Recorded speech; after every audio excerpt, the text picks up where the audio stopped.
So hello guys, once again welcome back to the channel. तो कैसे हैं भाई आप सभी लोग? होप करता हूँ सभी लोग होंगे एकदम बढ़िया।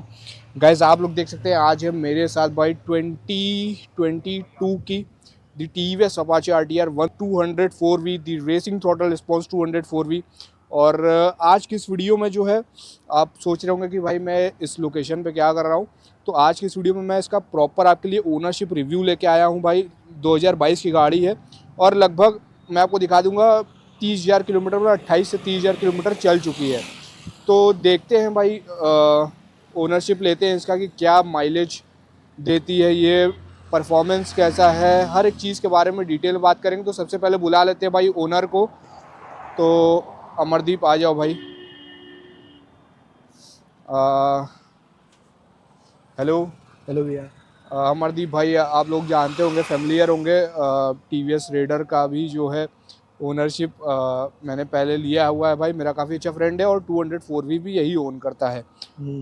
हर एक सवाल का जो है मतलब जवाब मिलेगा आपको। तो वीडियो अगर लंबी हो तो उसके लिए भाई वेट करिएगा क्योंकि एकदम डिटेल में ओनरशिप होने वाला है। सबसे पहले बताओ भाई कि कितने की ली और यही क्यों ली भाई?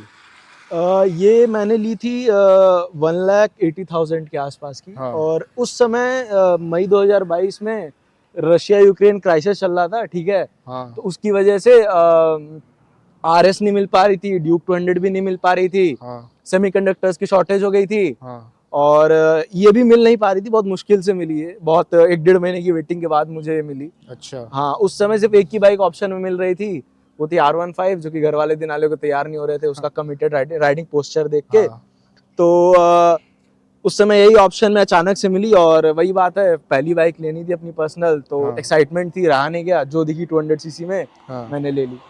अच्छा।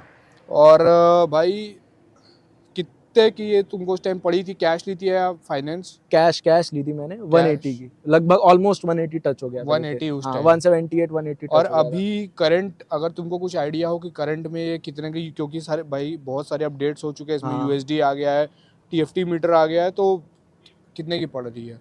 अभी एग्जैक्ट तो कुछ नहीं बता सकते। हाँ, पहले से महंगी हो क्योंकि प्रोजेक्टर आया है, TFT हाँ। डिस्प्ले आई है, सो USDs आ गए हैं और वो नया वाला हैंडल बार है, सो तो प्राइसेस तो इंक्रीज हुए होंगे, लेकिन GST 2.0 भी है, मे बी अच्छा सेम पे आपको रहा हो। भाई मैं एक चीज़ बता दूं, पहले आपको जो है ये ज़्यादा स्पोर्टियर हैंडल बार मिलता था आपको, ये क्लिप ऑन। अब हाँ तो भाई जैसा 160 में आता हाँ, है फ्लैट ट्यूबलर। कंफर्टेबल है, लेकिन हाँ वो 200 वाली वाइब मिसिंग है उसमें से। हाँ हाँ वो ज़्यादा मतलब एकदम 160 हाँ पूरी लग रही है। हाँ, पूरी। फिलहाल फिर उसके मतलब बाद डिफरेंशिएट करने के लिए कुछ छोड़े नहीं है, कुछ नहीं छोड़े हैं। बस वो एलॉय से खैर डिफरेंशिएट हो उसके रहा है बारे बस। में भी पूछेंगे, आखिरी हाँ में ओपिनियन तुम्हारा लेंगे कि आज के टाइम पे अगर कोई प्लान कर रहा है हाँ। 204V लेने का, वो लेनी चाहिए या किसी और की हम्म, तरफ जानी चाहिए। हम्म। वो तो खैर अभी बाद में। फिर उसके बाद बताओ भाई, सबसे पहली बात स्टार्ट करते हैं कि इसकी हेडलाइट कैसी है। क्या कभी रात में, क्योंकि तुम राइड करते हो भाई, इसको कितना किलोमीटर लगातार लेके गए हो, कंफर्ट में कोई दिक्कत आया है क्या? सब कुछ बताओ। मैंने इसको लगातार मतलब वन गो में मैंने इसको अराउंड 260-250 किलोमीटर्स मैंने राइड की है, हाँ ठीक है। सो ये राइडर सीट बहुत सही है, कंफर्टेबल है, कुशनिंग भी अच्छी है, कोई इशू नहीं है, राइडर सीट में कोई इशू नहीं आती है। अच्छा। पिलियन की, अगर आप पिलियन से ट्रैवल करोगे तो हाँ भाई, स्पोर्ट्स बाइक की पिलियन की सीट हमेशा कॉम्प्रोमाइज रहेगी इसमें। हाँ और लॉन्ग राइड पे पीछे की सीट 150 किलोमीटर बाद थोड़ा सा पेन होता है, क्योंकि भाई हाँ। थोड़ा सा तो भाई है, मांस के ही बने हम लोग, तो थोड़ा तो और दर्द क्या। होगा ही। सो यही है फिलहाल। वन स्ट्रेच मैंने 250 चलाई है, 260, और उसमें भी मुझे बहुत ज्यादा इशू फेस नहीं हुआ है सीट्स को मतलब लेके। एक स्ट्रेच में एक बार में लगातार 250 हाँ, किलोमीटर, मतलब बनारस से आई थिंक पटना तुम गए थे, पटना गए थे, हाँ। तो उतना एक हाँ स्ट्रेच में गए हो, कोई हाँ, दिक्कत कोई कभी दिक्कत नहीं हुई, फील? और वो भी 110 एक लगातार क्रूज करते, मतलब ऑन एन एवरेज 90 के नीचे बाइक कभी नहीं थी। अच्छा। 110 पूरा क्रूज करते हुए मैं गया तो था। कंटिन्यू 110 पे क्रूज कर रहे थे, तो आई थिंक वो गर्मी का भी थोड़ा गर्मी सीजन का था। सीन था, हाँ हाँ। और तो क्या उसमें इंजन हीटिंग इशू कुछ वगैरह आया है? नहीं, हीटिंग इश्यूज ऐसा कुछ नहीं था। हाँ, जब बाइक ज्यादा देर तक चलेगी 100 पे, हाँ। तो थोड़ा सा इंजन की आवाज चेंज हो जाती है हीट होने की वजह ऑयल से। कूल्ड एक तो इंजन है, हाँ, थोड़ा सा चेंज तो होती है थोड़ा आवाज, सा। वरना कूलिंग की एफिशिएंसी को लेके तो मुझे कोई कंप्लेन नहीं है। हाँ अगर। राइडिंग पोस्चर हल्का सा कमिटेड कहेंगे, बहुत ज्यादा कमिटेड नहीं हाँ कहेंगे। भाई एक तो भाई 200cc की हाँ, है तो थोड़ा सा। स्पोर्ट्स बाइक है तो थोड़ा सा तो भाई झुकना पड़ेगा ही चलाने में, उसका बिल्कुल उसमें बिल्कुल तो कोई भाई वो नहीं कर सकता है इंसान। बिल्कुल। हेडलाइट का मैं अभी बताया नहीं, मैं बता देता हूँ, भूल गया था मैं। हाँ हेडलाइट का सीन है, हेडलाइट में कोई इशू नहीं आती है, थ्रो भी अच्छा है, स्प्रेड भी अच्छा है, कोई दिक्कत नहीं है। लाइट एक जगह कंसंट्रेट होकर पड़ती भी है। बस प्रॉब्लम यहाँ क्या आती है कि जो इसकी हेडलाइट है जैसे बाकी सारी बाइक्स की जो हेडलाइट होती है वो थोड़ा सा आगे वाले मडगार्ड में भी पड़ती है। अच्छा। इसका ये है कि मतलब ये एक पाम जितना डिस्टेंस आगे पड़ेगी, मतलब अगले टायर से थोड़ा सा आगे पड़ेगी। अच्छा, थोड़ा लेकिन सा वो आगे प्रैक्टिकलिटी में उतना अफेक्ट नहीं बिल्कुल, करता है बिल्कुल। वैसे, क्योंकि मुझे तो भाई आगे देखना है, वो टायर के पास देखना नहीं है। तो भाई जैसा कि आगे बात करते हैं, तो सस्पेंशन वगैरह का सेटअप कैसा है? जैसे कि उस टाइम भाई मैं कह रहा था कि टीवीएस बहुत ज़्यादा एडवांस हमेशा चीज़ें यूज़ करता है, तो इसमें आपको शोवा का टेलीस्कोपिक सस्पेंशन ही है, लेकिन शोवा का एडजस्टेबल फ्रंट में जो सस्पेंशन मिलता है, रियर में मोनोशॉक। तो सस्पेंशन वगैरह कैसा, गड्ढों वगैरह में जर्क देता है या? हाँ, सस्पेंशन का मैं कहना चाहूंगा, सस्पेंशन मीडियम सेट पे है ना ज्यादा। देखो आगे का तो भाई क्या कहते हैं, वो एडजस्टेबल है, तो उसको सॉफ्ट हार्ड अपनी रिक्वायरमेंट के हिसाब से जैसी आपको हैंडलिंग पसंद है उस हिसाब से आप एडजस्ट कर सकते हो। पीछे का मेन है, क्योंकि वो एडजस्टेबल मेरे ख्याल से, कंफर्म नहीं हूँ लेकिन मेरे ख्याल से नहीं है उतना एडजस्टेबल। ठीक है, तो पीछे का मीडियम सेट पे है, ना ज्यादा हार्ड है ना ज्यादा सॉफ्ट है। तो सस्पेंशन को लेके मैं इशू नहीं कहूंगा भाई, थोड़ा स्पोर्ट्स बाइक है, थोड़ा सा तो सस्पेंशन में कॉम्प्रोमाइज करना ही पड़ता है और इंसान। ब्रेकिंग कैसी है? कभी ऐसा ब्रेकिंग लगा भाई कि पेडल डिस्क है, पीछे की भी ब्रेक टॉप नॉच है, आगे की भी टॉप नॉच है। ब्रेकिंग से मुझे आज तक इससे कोई शिकायत नहीं आई है। मतलब ब्रेकिंग एकदम टॉप नॉच? अब और फिर जो है, अगर बात करें भाई इसकी माइलेज की, तो क्या माइलेज जो है लगभग तुमको मिल जाता है सिटी में, क्या हाईवे में, और सिटी एक में मिला के जो है कि मतलब ओवरऑल क्या तुमको लगता एक है मिला देगी? जुला के कहूँ सिटी हाईवे का, हाँ। तो आप 30 से 35 के बीच में एक्सपेक्ट कर सकते हो भाई। तो कुछ लोग कहते हैं 45 दे रही है, 40 दे रही है, भाई भाई ऐसा बिल्कुल नहीं है भाई। 200 सीसी है भाई, पीती है भाई, 30-35 का देती है, हाँ ये फॉर श्योर आप लोग जान जाओ। क्योंकि भाई कोई 200 सीसी ले रहा है तो उसको भाई 50-60 की स्पीड पे तो हमेशा चलाएगा नहीं। बिल्कुल। कभी पुल करेगा, कभी पहले गियर में पुल करेगा, तो भाई आरपीएम फ्लक्चुएट होंगे, बार बार इंजन ब्रेकिंग होगी, फिर ब्रेक खुद से लगाएंगे तो उसमें माइलेज फ्लक्चुएट होगी। तो ओवरऑल निकाल ले तो क्लोज टू 33-35 मुझे मिल जाता है। 33 से 35 के हाँ, आसपास उसी ओवरऑल के मतलब आसपास मिल मिलता है। जाएगा। और जैसे बहुत भाई जाहिर सी बात है, बहुत एक्सट्रीम आप जा रहे हैं, कंटिन्यू टॉप स्पीड हाँ रन ले रहे हैं, तो वो सीधे भाई 25 वगैरह हाँ, पे आ वहां पे जाएगा, आ उससे जाएगा भी हाँ। कम। और अगर मैं हाईवे पे आराम से इसको 90-100 पे फिफ्थ गियर डाल कर क्रूज कर रहा हूँ, तो 38-40 तक भी दे हाँ, देगी भाई। 40 तक आ जाता है। 41 का मैंने निकाला है इस पे हाईवे से। 41 का दे हाँ, देगा, डिपेंड करता है आप कितना जाता है। नॉर्मल 30 से 35 मोस्टली हर 200 सीसी बाइक का आपको। प्रैक्टिकलिटी यही, रोज कोई हाईवे बाइक लेके जाया करेंगे। हाँ भाई। मेन शहर में नेकेड स्ट्रीट फाइटर है भाई, सिटी में ज्यादा यूज करनी है, सो भाई सिटी का ही माइलेज ज्यादा प्रैक्टिकल होगा और कंसिडरेबल होगा, तो सिटी का ही और लेके चलेंगे। फिर जो है बात कर लेते हैं परफॉर्मेंस भाई, क्योंकि आप लोग जानते हैं ये बाइक जो है अगर उतनी ज़्यादा सेल आउट नहीं हुई तो वो उसका सबसे मेन रीज़न था परफॉर्मेंस। तो क्या तुमको ऐसा लगता है कि परफॉर्मेंस में कमी कभी जब हाईवे वगैरह पर रहते हो या सिटी में लगता आ, है? न, क्योंकि भाई तुमने भी ऑलरेडी बहुत सारी 200 सीसी बाइक ऑलरेडी चला रखी है, तो हाँ, क्या फील आता है भाई? पहली चीज तो मैं ये कहना चाहूंगा कि आज के टाइम को अगर हटा दिया जाए, जब मैंने ये बाइक खरीदी, ठीक है, हाँ तो उस समय ऑप्शंस में एनएस थी, हाँ। आरएस थी, ड्यूक 200 थी, ठीक है, और भी एक आध दो बाइक्स हैं, ठीक है, हाँ। R15 भी थी, हम्म। ठीक है। तो R15 के लोग यही कहते हैं पीछे अगर पिलियन बैठ जाता है तो दब जाता है, परफॉर्मेंस एकदम उसका दब बिल्कुल जाता भाई। है। 155 सीसी समझ में आ जाती है। एनएस 200 क्या था, हेलोजन्स आते थे, फीचर्स के नाम पे कुछ नहीं, एकदम simple telescopic force, touch and feel bike का उतना अच्छा नहीं था। मतलब देख के लगता था कि हाँ भाई बजाज वाले भाई बायस मत होना भाई, एक बात है कि हाँ भाई टीवीएस के आज भी पार्ट्स की क्वालिटी जो है थोड़ी प्रीमियम है बजाज से, ये चीज मैं ऐड ऑन करना चाहूंगा। लेकिन मैं उसके उसके लिए भी मैं जो है क्वेश्चन आऊंगा बाद में। तो टीवीएस की भाई पार्ट्स की क्वालिटी आज भी अच्छी है, भले सर्विस नहीं अच्छी है, हाँ। लेकिन हाँ पार्ट्स की क्वालिटी अच्छी है। तो उस समय कंपटीशन ऐसा था ना कि मुझे अगर परफॉर्मेंस तो भाई 200 में देखो भाई सबको चाहिए रहता है भाई, 200 बिल्कुल। लेने परफॉर्मेंस की बुक सबको रहती है। हाँ। लेकिन मेरा ये था कि भाई best of the all the worlds होनी चाहिए भाई। तो उस समय मेन इसकी राइवलरी एनएस 200 थी, हाँ हॉर्नेट 2.0 आई थी उस हाँ। समय, वो थी मेन राइवलरी, और एक ये खुद थी, ठीक है। मतलब एनएस तो इसका बजाज और हाँ टीवीएस का तो हमेशा से रहा हाँ, तो उसमें एनएस से ही मेन बताता हूँ है मैं। एनएस से। उसमें फीचर्स एकदम नहीं थे, हाँ। ठीक है, बहुत बेसिक सी बाइक्स थी, एक हाँ। बेसिक सी बाइक थी एकदम, बस जिसको पावर की बुक है वो ले सकता है, बाकी आगे हेलोजन वेलोजन इंडिकेटर सब हेलोजन में ही थे उसके।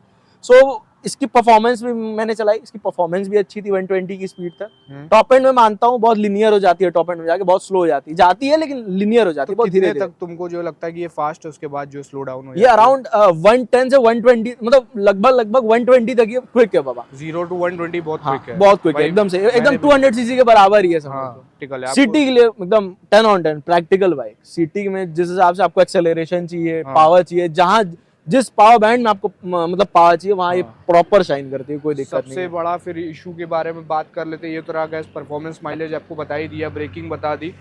अब बात कर लेते हैं कि जैसे कि 28-30 हज़ार चल गई है भाई, टीवीएस का सबसे बड़ा इशू रहता है वाइब्रेशन। तो क्या इसमें वाइब्रेशन पहले क्या था आज के मतलब उसके, क्योंकि भाई देखिए मैं बता दूं ये बहुत ज़्यादा अपनी बाइक को मेंटेन रखता है, मतलब शायद ही कोई 200 सीसी हो शहर में जो इतना ज़्यादा मेंटेन हो, एकदम स्क्रैचलेस कंडीशन, एक छोटी छोटी चीज़ भी जो है मेंटेन कराता है। तो उस हिसाब से पूछ रहा हूँ कि क्या मतलब नई बाइक ली थी तब क्या वाइब्रेशन था और 28-30 हज़ार चलने के बाद में कितना डिफरेंस आया, क्या चीज़ें हैं? मुझे वाइब्रेशंस को लेके मैं एक ही चीज कहना चाहूंगा, हाँ वाइब्रेशन को लेके till this point of time मुझे शायद ही 19-20 का फर्क समझ में आता है। वाइब्रेशन को लेके मुझे कोई इशू अभी तक इसमें नहीं आया। वाइब्रेशन के लिए मैं भाई कोई इशू नहीं, वाइब्रेशन का इस बाइक में कोई इशू नहीं है। 19 अगर अंतर भी आया होगा तो 19-20 का आया होगा, जो कि बहुत नेग्लिजिबल है, समझ में और नहीं वो आता नहीं उतना। होना है भाई, ओवर द मशीन है टाइम वो भाई चल रहा है, 3.5 साल हो गया लगभग बाइक को, तो उतना तो होना ही होना है। वो नहीं तो होना है। ग्राउंड क्लियरेंस को लेकर कभी कुछ इशू आया है? कुछ इशू नहीं बाबा, ग्राउंड क्लियरेंस भाई बहुत सही है, कोई दिक्कत नहीं। बाइक कभी आज तक टिल डेट कभी नीचे से टच नहीं हुई है कभी मेरी नहीं। बाइक, कभी नहीं टच हुई नीचे से, आज तक टच नहीं हुई। ग्राउंड क्लियरेंस 180 mm है। हाँ। और भाई जस्टिफाइड है भाई, 180 mm रियली फील होता है भाई। हाईवे के डिवाइडर से भी कुदा देते हैं, नहीं टच होती है। नहीं टच होता। बट कि अब नेक्स्ट क्वेश्चन पूछते हैं, वो है अब सर्विस कैसी है भाई? टीवीएस की सर्विस तो मैं सुनता हूँ बहुत अच्छी है। तो क्या हाँ, सीन है? तो गाइस मैं बताना चाहूंगा टीवीएस की सर्विस भाई, स्टार्टिंग से ही भाई टीवीएस की इंजीनियरिंग बहुत अच्छी है। हाँ। लेकिन टीवीएस की सर्विस भाई नहीं भाई, एकदम सेटिस्फाइड नहीं हूँ मैं टीवीएस की सर्विस से भाई। बाइक की जेन्युइनली मतलब नॉर्मल सर्विस करनी होगी, वो लोग तुरंत हाँ भाई आओ करा लो करा लो करा लो। जहाँ वो लोग कमाने का उनको दिखेगा वो लोग हाँ। करेंगे, हाँ भाई कम टाइम में सर्विस, मतलब जो नॉर्मल जनरल सर्विस होता है कर देते। लेकिन हाँ आप अगर कभी ऐसे अदर काम के लिए जाओगे कि मेरा ये हाँ। करवाना है, मुझे आगे का अलाइनमेंट कराना है, चाहे कुछ भी कराना है, हाँ। तो वो लोग नहीं, मतलब वो लोग बहुत ज्यादा तवज्जो नहीं देंगे आपकी बात को, डिले कराएंगे, आपको कहेंगे अच्छा। कल करा लीजिए परसों करा लीजिए। प्लस टेक्नीशियंस में भाई जितने भी मतलब 6-7-8 जो भी टेक्नीशियंस रहते हैं सर्विस सेंटर में, हाँ। उसमें से 1 या 2 कोई नॉलेज होती है प्रॉपर, नहीं तो बाकी अच्छा। सब भाई वही है, काम चलाऊ वाले हैं, अच्छा। नॉर्मल काम कर देंगे। बाकी कुछ मेन फंस गया तो आप फंस जाओगे फिर। सर्विस बिट एक्सपेंसिव है इसकी, थोड़ी सी एक्सपेंसिव है इंडियन ब्रांड होने के हिसाब से। भाई सर्विस मतलब पार्ट्स वगैरह तो भाई मैं सुनता हूँ कि इसका 1200 की क्लच लीवर है भाई। भाई सोचिए जो लीवर्स है इसके, भले ही मान रहा हूँ एडजस्टेबल है, लेकिन जो क्लच और ब्रश ब्रेक एल्युमिनियम लीवर्स के है हैं पूरे। वो समझ रहे हैं भाई। अ, मतलब अगर मैं 1200 बजाज से वाली। कंपेयर करूँ ना तो बजाज से ये 5 से 6 गुना महंगा है, जबकि है इंडियन ब्रांड, ऐसा नहीं कि हाँ। ये यामाहा या होंडा है। होंडा का भी आपको इससे काफ़ी ज़्यादा सस्ते पार्ट्स देखने को मिल जाएंगे। तो अगर पार्ट्स आपको लगता है कि भाई प्रीमियम है तो उसके लिए एक्स्ट्रा प्रीमियम पे चार्ज भी करना हाँ पड़ेगा आपको पे आपको। करना पड़ेगा। तो ये तो क्या लोगों को अब ये लेनी चाहिए, या अब मार्केट में इस प्राइस रेंज में काफ़ी सारे ऑप्शंस अवेलेबल हैं उनकी देखो तरफ भाई देखना हर्षित चाहिए? भाई, प्राइस रेंज में ऑप्शन तो आपको खाली इसमें 125 सीसी में ही मिल रहे हैं, एबीएस डुअल चैनल एबीएस, हाँ। पता नहीं क्या तो क्या, ऐसा लग रहा है इंडियन ब्रांड्स खाली 125 सीसी पे ही सब डाल देंगे, लग रहा है कुछ अरे छोड़ेंगे भाई ही नहीं भाई। 125 सीसी तो इस टाइम मत पूछिए। खरीदने को लेके मैं ये कहना चाहूंगा, हाँ भाई मस्ट बाई तो नहीं कहूंगा मैं, मस्ट बाई नहीं कहूंगा मैं, लेकिन हाँ अगर आप हॉर्नेट 2.0 ले रहे हो उसमें आपको थोड़ा पावर कॉम्प्रोमाइज करनी पड़ती है, काफी हद तक कॉम्प्रोमाइज करनी पड़ती है, हाँ। तो उसके ऊपर ही अच्छी है, ठीक है। अगर आप 160 और ये नॉर्मल 200 सीसी की बाइक के बीच का कुछ पावर का देख रहे हो, ठीक है, उस केस में भी ये ठीक है। और बाकी एसएस 200 सीसी के कंपैरिजन में एनएस तो है ही भाई, अब तो एलईडीज वगैरह आ गए हैं उसमें, कोई दिक्कत भाई वगैरह अगर नहीं है। तुम्हें लेना हो, मैं यही कहूंगा शॉर्ट एंड सिंपल में एंड करो, अच्छा ठीक कि है, आज के टाइम पे अगर तुम्हें कोई 200 सीसी लेना होगा तो कौन सी लोगे? मुझे अगर लेना होगा 200 सीसी, हाँ। पहली चीज तो मैं 200 सीसी की तरफ जाऊंगा ही नहीं भाई, इतना मतलब कंफ्यूजन आ गया है 200 सीसी में भाई। 400 सीसी की बाइक भाई 200 सीसी के दाम में मिल रही हैं अब। भाई आप लोग समझ जाओ किस ब्रांड को मैं कहना चाह रहा हूँ भाई। अब तो कोई भी 400 सीसी लेके चल दे रहा है, मजाक वजाक हो गया है अब तो भाई भाई, अब तो एकदम अब तो मजाक हो गया है। सो हाँ भाई आज की डेट में अगर 2 लाख का बजट रहेगा मेरा तो भाई हाँ एक बार हाँ, पावर का अगर भूखा रहूंगा तो भाई NS 400Z है भाई, 30-40 हजार और निकाल के वो ले लेगा इंसान। हाँ अगर सिर्फ स्पेसिफिकली 200 सीसी में मेरे से कोई आना चाहेगा कहने, तो हाँ भाई इतना प्रीमियम मतलब इतना एक्सपेंसिव सर्विस पे कर रहा हूँ, पार्ट्स इतना प्रीमियम पे कर रहा हूँ मैं, तो भाई ऑब्वियसली मैं यामाहा तो नहीं कहूंगा भाई, लेकिन केटीएम की तरफ मैं जाना पसंद करूंगा, KTM RC 200 या ड्यूक 200 की तरफ मैं जाना ज्यादा पसंद करूंगा। क्योंकि भाई देखो कितना भी है इंडियन ब्रांड है, सर्विस के मामले में हमेशा मात खाता है ये। और जो जापानीज ब्रांड्स है या केटीएम है जो फॉरेन ब्रांड्स है, और उसमें क्या है कि सर्विस भाई क्वालिटी ऑफ सर्विस अच्छी है भाई, सर्विस एक्सपीरियंस आपको बहुत अच्छा मिलेगा भाई। तो लेकिन ले देके मैं कहूँगा कि ज़्यादा बेटर ऑप्शंस अवेलेबल हैं। बहुत ज़्यादा हाँ। टीवीएस के फ़ैन है तो फिर डेफिनेटली इस ले रिव्यू सकते के हैं। थ्रू आप जो है लेके समझ सकते हैं, लेकिन मैं कहूँगा ज़्यादा ऑप्शंस अवेलेबल है। तो बस ज़्यादा लंबी वीडियो नहीं करेंगे। होप करता हूँ भाई ये वीडियो, ये जो है ओनरशिप रिव्यू आपको पसंद आई हो। वीडियो अगर अच्छी लगी हो तो वीडियो को कर दीजिएगा लाइक, चैनल पर नए तो चैनल को कर दीजिए सब्सक्राइब है। मिलते हैं आप लोग से नेक्स्ट वीडियो में।